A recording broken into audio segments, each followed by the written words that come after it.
Okay, so we feel it's important for three reasons, right? So one of them is, of course, that we feel it will contribute to better science. So, you know, it will make science more reproducible because you can see what other people have done. You don't need to have a subscription to get access to the knowledge. We also feel it's potentially good for the economy because it will make it more accessible to small and medium-sized companies, and we feel that it's good for the taxpayer because in the end it's the taxpayer who pays for the research, so they should have access to the knowledge. Especially we can think about NGOs who are quite interested in the research that's being done, say from climate change, for instance. But again, these are often not organizations that have the money to subscribe to a lot of scientific journals.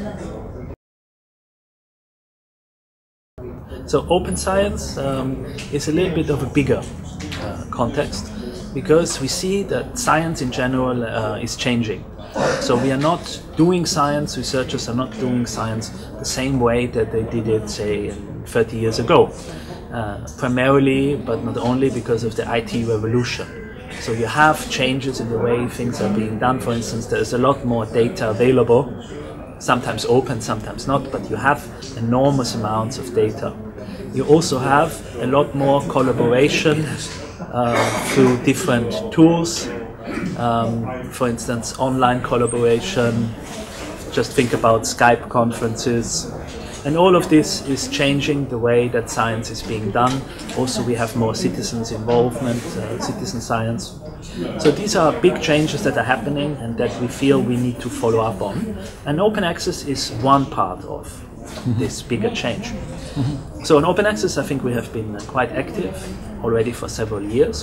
For open science, we have recently done a consultation to know what are the people thinking about it, and we will further develop it based on those outcomes. So we said we would start with an activity on data. We already did something on publications, but we also said we should address open access to research data.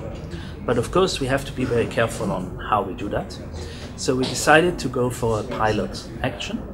And this pilot action will apply in several of the thematic areas of Horizon 2020, where we will say, well, you will be required to make your data open if you are in one of these thematic areas. But you can also keep some of the data closed if you have good reasons to do so.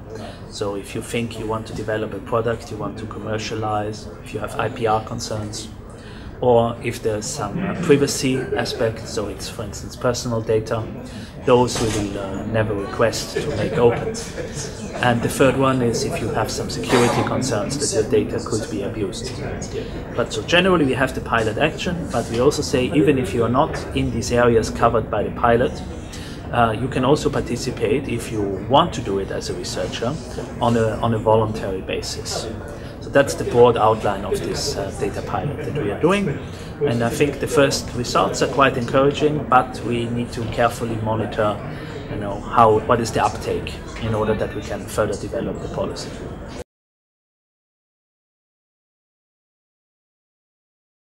Well, I think certainly open access is a global phenomenon, like science is global.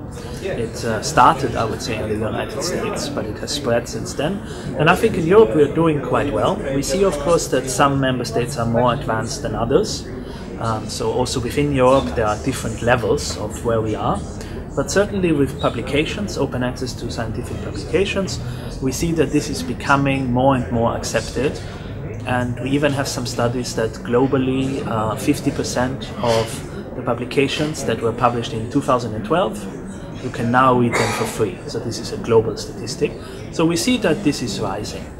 With data, we are not so far yet. So this is new and also currently more controversial. But I think this is also something where there's a lot of interest and activity. So, this conference is one of them. There's also the Research Data Alliance. So there, I think we are not as far as we are with publications, but we are on a good way, I would say, to further develop it.